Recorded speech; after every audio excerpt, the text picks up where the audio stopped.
Does Batman Forever belong in the same group as Batman and Robin? Let's find out.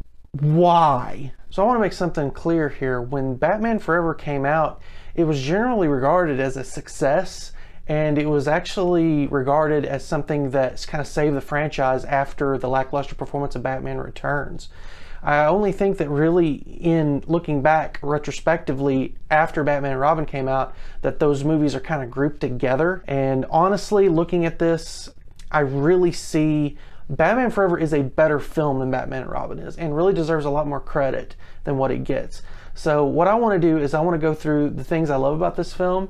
There are several things I don't like about this film as well, to be very clear here. But I want to go through both of those sides and then kind of come up with some of my final thoughts afterwards. So the first thing I want to talk about is Val Kilmer. I really actually enjoy Val Kilmer's performance as Batman. It's actually really good. I see a lot of people that say he's really wooden. I really don't think so. I see a lot of stuff that is going on behind the scenes with him. It's almost kind of similar to Michael Keaton in that you can tell there's a lot of stuff going on kind of behind the eyes and behind the scenes in his brain. There's a lot of thinking going on regarding that. So I really don't hate this performance. I think he's really good as Batman. He brings that physicality to Batman that I think is very much needed. And I think as Bruce Wayne, he's definitely got that charming thing that makes Bruce Wayne, you know, Gotham's most eligible bachelor. Another thing I really love is Jim Carrey as the Riddler. I know a lot of people say, well, it's just Jim Carrey being Jim Carrey. Exactly. That's what makes him such a fantastic choice to play the Riddler. Much like Jack Nicholson as the Joker. He gives a tour de force performance in this, and unlike some other things with the production and the design of everything, which I'll go into later, I actually really like Riddler's design in this. Everything from, you know, the red hair, the way the masks always look, his outfits, I think it all perfectly ties in, and Jim Carrey just gives a wonderful performance. In some cases, he's really unhinged. In some cases, he's almost scary in a way. You know, you can tell he's just crazy, and it's perfect, but he's still completely a genius, and he rides that line between genius and crazy beautifully. Another thing I really love is Chris O'Donnell's performance as Dick Grayson and Robin in this. Now granted, I'll give you, he's a little too old to really buy the origin story if you really know and understand that, you know, Dick Grayson was a teenager, a really early teenager, like 13, 14 when he really first became Robin. But really, Chris O'Donnell does a great performance of kind of melding together like an older version of Robin into this. I think he does really well. And he's a great actor in general, so he just brings a lot of really cool stuff to the role. I think this movie does a good job of asking that question of, can Bruce Wayne and Batman coexist?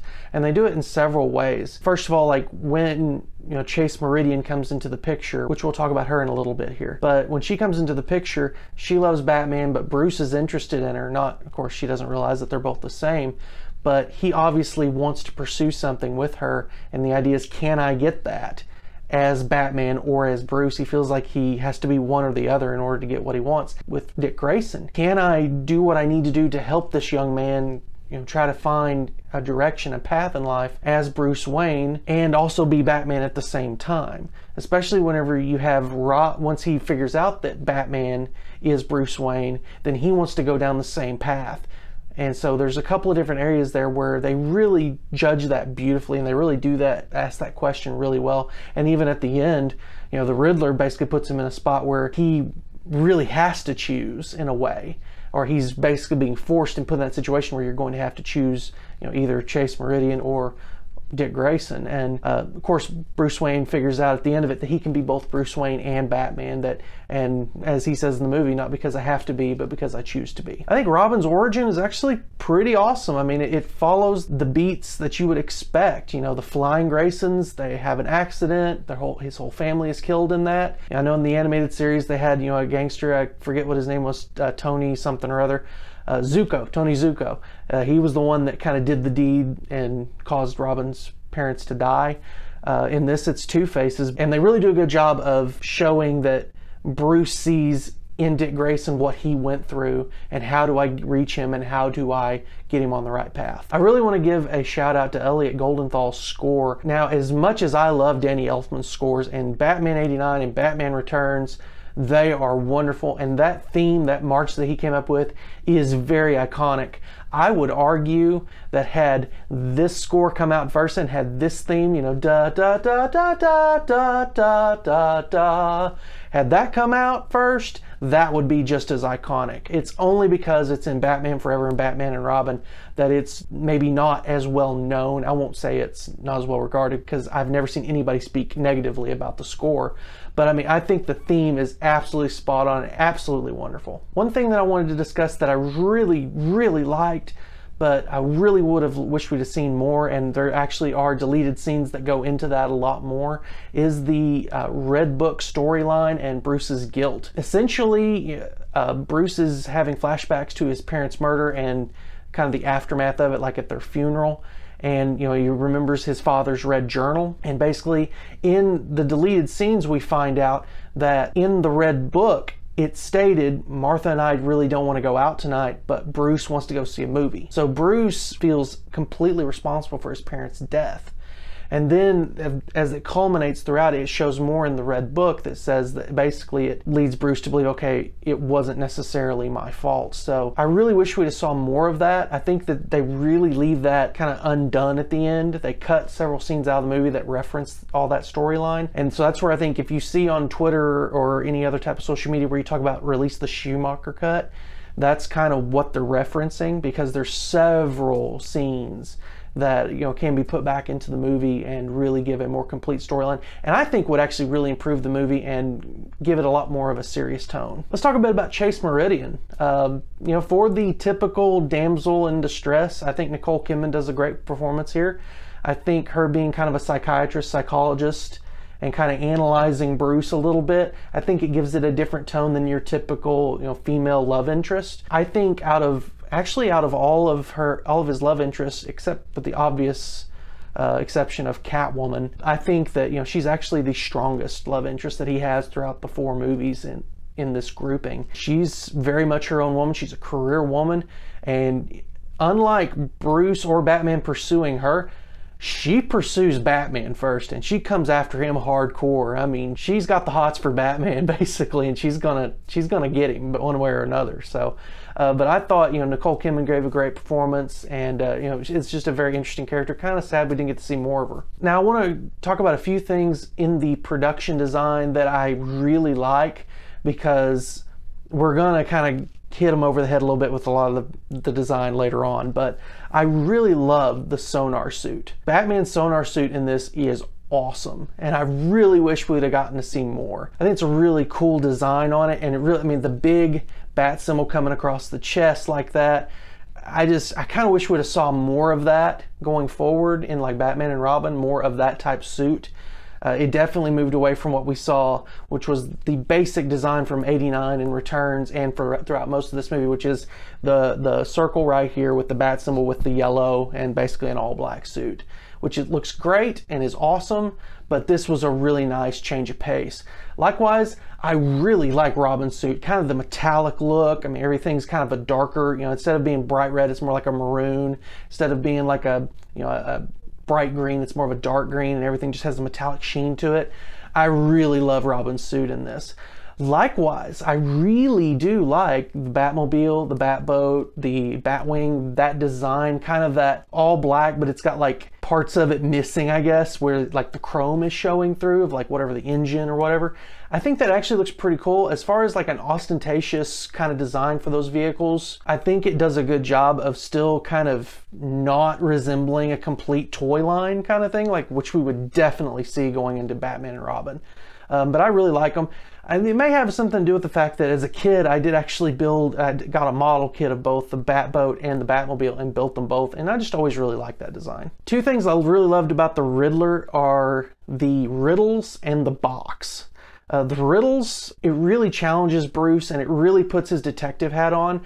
I know that what I've seen typically out of Batman fans online is like, especially with the Batman coming up with Robert Pattinson, is like, oh, we're finally going to get to see the, you know, the world's greatest detective actually do detective work. I would make the argument that he does quite a bit of detective work in here, trying to figure out who is sending these riddles. And then in figuring that out, figures out, you know, that it's Edward Nygma, and Edward Nygma's the Riddler. So I really think that the story shows a good job of Bruce and Batman trying to figure all this out and put all the clues together. Likewise with the box, sometimes I think what the Riddler suffers from is, why is he doing what he's doing? And if he's not a typical criminal like in the 66 show where he's just kind of a thief, then, you know, what is his end game? What is he doing? So with the box, it's still kind of the idea he's stealing something, but the idea of, you know, the Riddler being this genius level intellect, how's he going to do it? By basically, you know, stealing people's brainwaves. Actually pretty cool in the comic book context. I think it works really well and makes a lot of sense. So now we're going to talk about some things that I don't really like in this movie.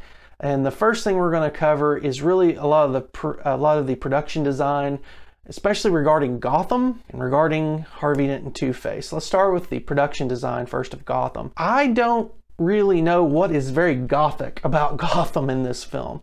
There's a lot of big statues of big naked dudes, like statues like Greco-Roman. I don't know, I'm not an architect or know anything about design, but I just don't, it doesn't make a lot of sense to me, and it just seems really overblown and crazy, and it's just, I'm not a fan of it. I love Batman 1989, and I even wasn't as crazy about it in Batman Returns because they changed it and turned a little bit more Tim Burton-y. Batman Forever and then in Batman and Robin, I just didn't like the direction they took with Gotham.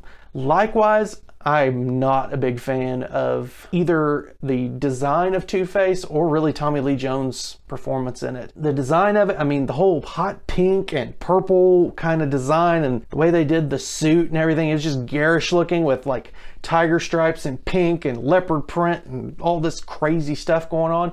Meanwhile, concurrently, over on Batman the Animated Series, which is going on at the exact same time this movie is released, we have a classic looking version of Harvey Dent and Two-Face, and guess what, it wasn't even like, you know, really doing like scar tissue. I mean, they had him like almost like a bluish green tint to it, and it still worked. The idea of, you know, them being able to do that and do it so well in Batman the Animated Series, and then you go over in Batman Forever and it's just not, it just doesn't work. Likewise, Harvey's portrayal in this by Tommy Lee Jones, and I love Tommy Lee Jones. He's a fantastic actor. He's one of the legendary actors, but it just doesn't work here. Straight up does not work. I mean, he is almost trying to be like the Joker. I mean, to me, Two-Face has always been a lot more sinister and a lot more angry and not quite as crazy. And so you really saw that. I think Aaron Eckhart did a great job of that in The Dark Knight. And of course, the version of it in Batman the Animated Series was another strong version. Again, am I nitpicking? Yeah, probably, but you know, that's my right as a fan. I'm just not a big fan of it. Another thing that I really wanted to point out that I am not a big fan of, and I normally don't do this with, I can normally overlook something and just go, whatever, don't care. But literally I cringe whenever this character comes across the screen. Gossip Gertie. Why? She is so like overblown and everything. Oh, Brucey! Like, oh my gosh, like who thought that was a good idea?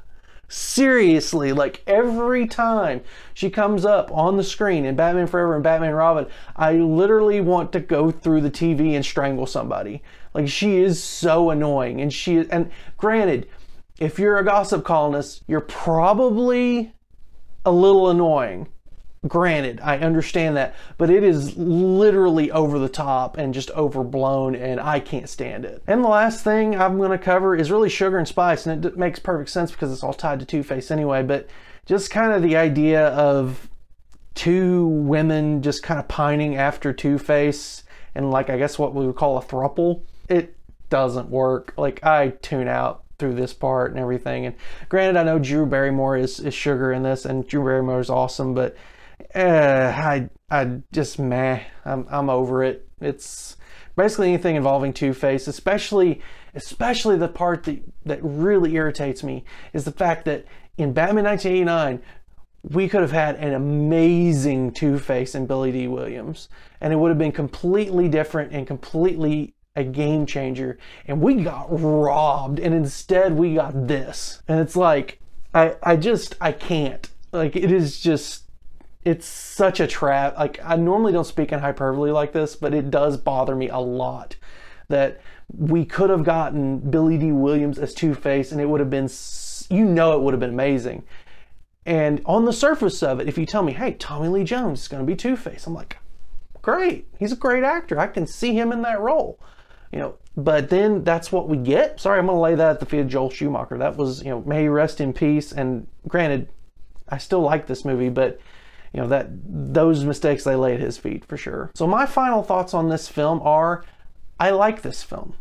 I will watch this film regularly. I mean, is it my favorite?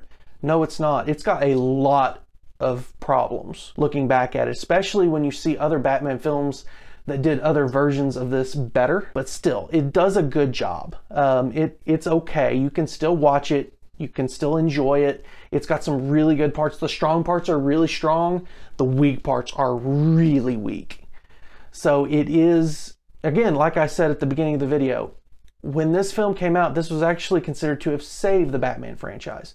And looking back, I can kind of see where they, you know, it did well at the box office. It did go in a lighter tone compared to the really dark Batman Returns.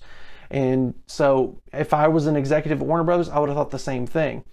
The problem was that they took that as license to then go even lighter and even more towards kids. And then we got Batman and Robin, which I'll cover in the next video. All right, so now I want to hear from you. Give me your thoughts on Batman Forever. Am I completely off my rocker, or do I make some good points? Please let me know in the comments. As well, if you like what we're doing here at D's Nerds, and we're just two nerds on one channel, just talking about the things we love and why we love them, just please hit that subscribe button and ring the bell icon so you know whenever we have new videos coming out. Also, we're on Twitter, Instagram, and Facebook, so if you miss us in between videos, please feel free to check out our content on there that we're posting pretty much daily. We also have merch, so please check out our Teespring account in the description, and we'll put our link down there for it. And if you like, you know, a t-shirt or a sweatshirt or a mug, please feel free to buy one and support the channel. We greatly appreciate it. You guys, hey, I appreciate everything, and you guys have a great, safe rest of the day. Bye.